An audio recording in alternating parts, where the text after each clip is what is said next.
Picture this: you're a hunter, maybe 40,000 years ago, and you just spent 3 days tracking a bison. You finally get the kill. Your whole group eats like kings for a week straight. This is the life, right? Meat, fire, feast, repeat. So here's the weird part: if that lifestyle worked so well, why did humans eventually walk away from it? Why did we trade a diet built around hunting for one built around wheat, rice, and beans? Something forced that change, and it wasn't because plants suddenly tasted better. Let's kill a myth right away: ancient humans were never just meat eaters. That image, the caveman gnawing on a giant drumstick, is mostly wrong. But it's true that for most of our history, meat was the prize. It was rare, it was calorie dense, and it was worth risking your life for. So what actually pushed us away from it? The first big piece of this puzzle is math, brutal, unforgiving math. A single successful hunt could feed a group for days, but hunting large game is a gamble. You could track an animal for 3 days and come back with nothing. Anthropologists studying modern hunter-gatherers, like the Yikung-san of the Kalahari Desert,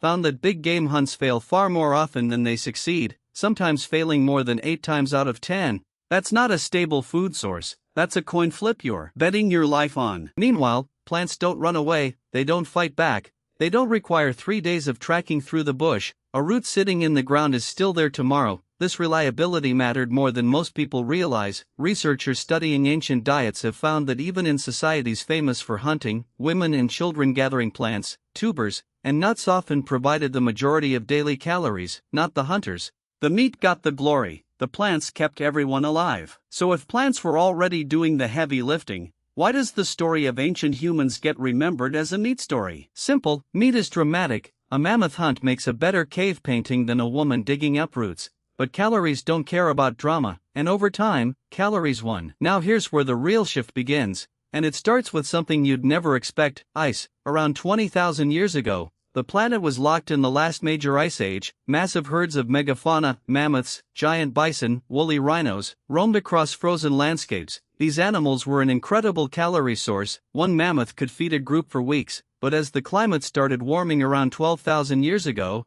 those massive herds began collapsing. Some species went fully extinct. Scientists still debate how much of this was climate change versus human overhunting, but the result was the same either way. The easy, high-reward meat sources started disappearing fast. Suddenly, groups that had built entire cultures around hunting massive animals were facing a serious problem. The buffet was closing, and when your main food source vanishes, you don't just sit there and starve, you adapt. This is where something remarkable happened, something archaeologists call the broad-spectrum revolution. Instead of chasing fewer and fewer big animals, human groups started eating literally everything available: smaller game, fish, shellfish, birds, insects, and a much wider range of plants, seeds, and grains than ever before. Diets that used to be narrow and meat-focused became wide and varied almost overnight. In evolutionary terms, this wasn't a lifestyle choice, it was survival under pressure. And here's the twist that changes everything: once humans started paying closer attention to wild grains and seeds, watching where they grew, when they ripened, how they spread, something clicked. If you could control where plants grew, you didn't have to hunt for your next meal, you could grow it. Around 10,000 years ago, in a region called the Fertile Crescent, spanning parts of modern-day Iraq, Syria, and Turkey, humans started deliberately planting wheat and barley instead of just gathering wild versions of it.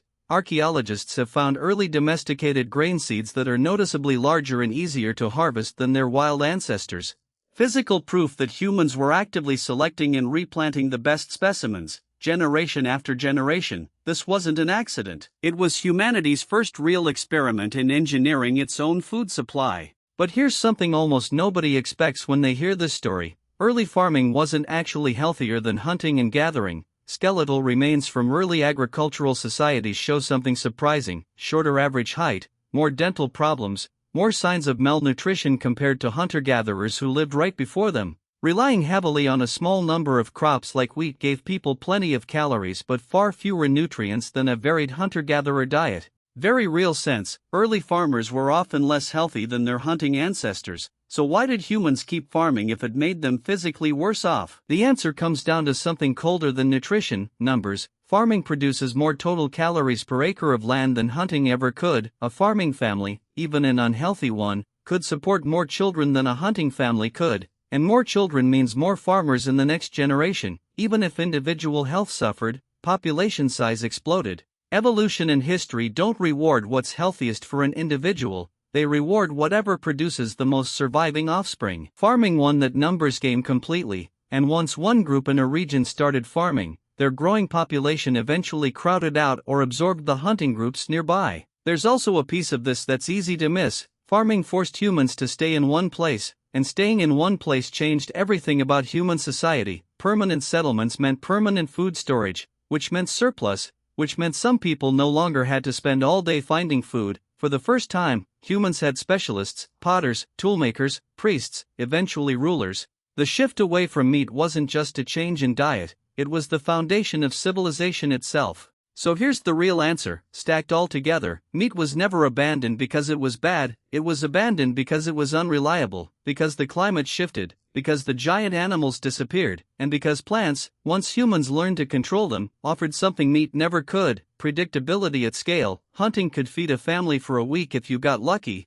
Farming could feed a village every single year whether you got lucky or not. And that trade-off, more mouths fed, less health per person, is still shaping the world you live in right now. Nearly every staple food on your plate today, bread, rice, pasta, cereal, exists because some ancient farmer, thousands of years ago, decided that steady and boring beat risky and delicious. So next time you're eating a sandwich instead of hunting your dinner, know this: you're not just eating bread, you're eating the result of one of the biggest survival trade-offs your species ever made. If this changed how you think about your next meal, wait until you hear what ancient humans gave up next to keep farming alive, because the sacrifice didn't stop at meat. Subscribe so you don't miss it, and drop a comment. Could you have survived as a hunter-gatherer, or are you built for farm life?